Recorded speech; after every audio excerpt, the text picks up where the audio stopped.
Hey, good morning, everybody. This is Saturday morning. Good morning, good afternoon, good evening, whenever you see this or hear this.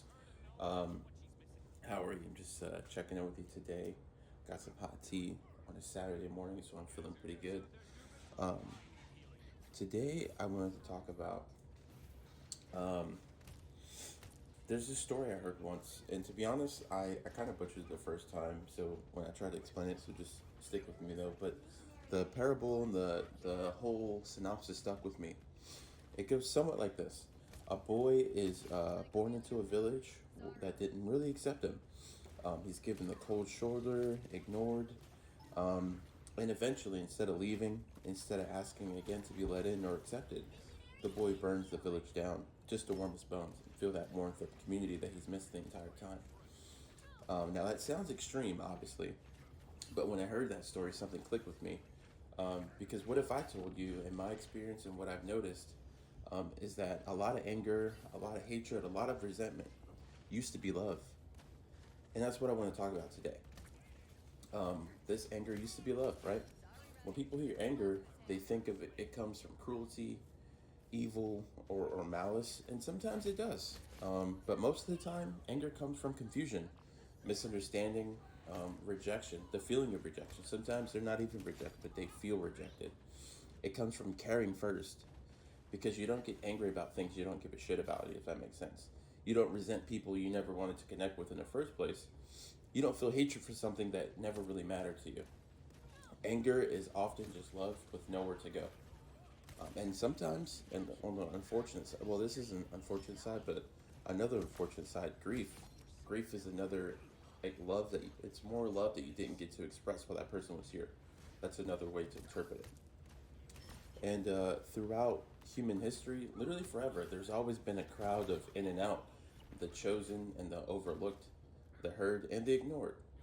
When you try to belong, when you try to give, when you try to show up, you're not received in the way you imagined, and the rejection just doesn't disappear. It gets stored somewhere. And that's kind of like how you creep into resentment.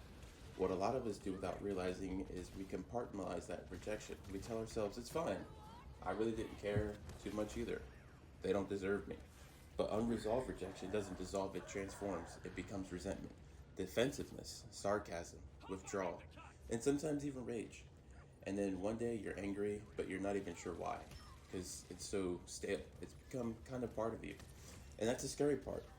Because if we don't trace anger back to its source, we start burning villages instead of warming ourselves properly with the love and the energy that we want to surround ourselves with.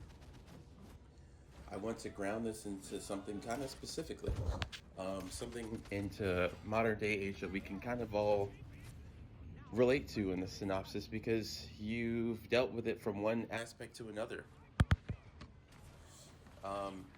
Not exclusively men, but I can focus on it. But it's the sense of why they kind of have the need or the provider role to show up constantly. So let's kind of talk about that, the provider role for one example, right? A natural trait of the masculine energy, and honestly most men in general, is to provide, to build, to work towards something. And that sense of purpose is what gets a lot of men out of bed in the morning, to be honest. But here's where things get kind of twisted. People often assume sometimes providing is about control. Like, if you don't listen to me, I won't provide. And yeah, unfortunately, and there are people out there like that.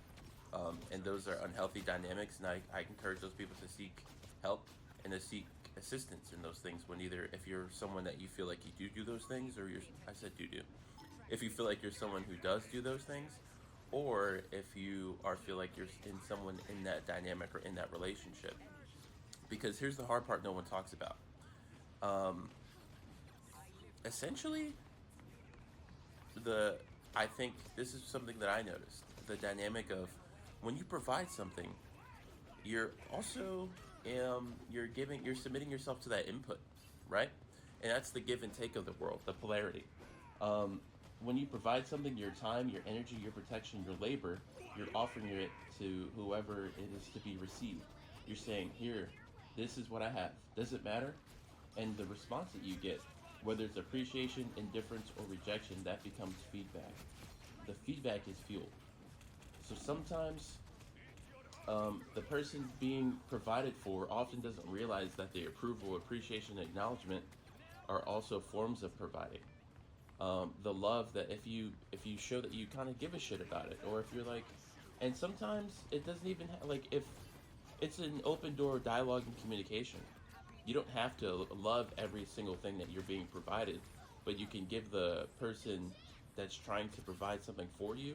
And this isn't just men; it's everyone, every relationship in general.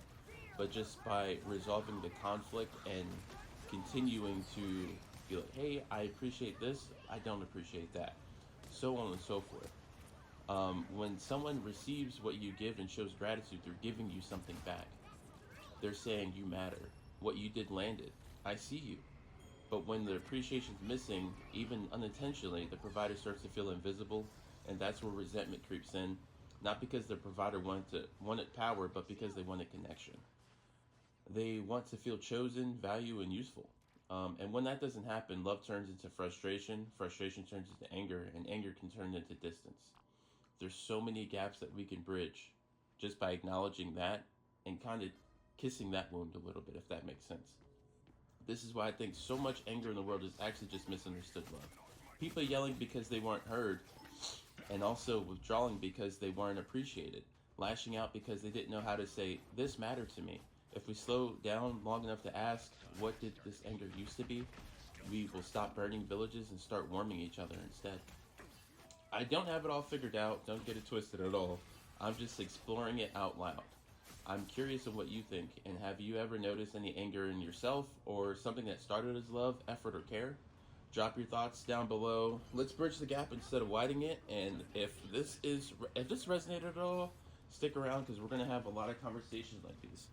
Um, it's kind of like why I started these things to kind of and this is drastic, obviously, but imagine the amount of houses that we can save.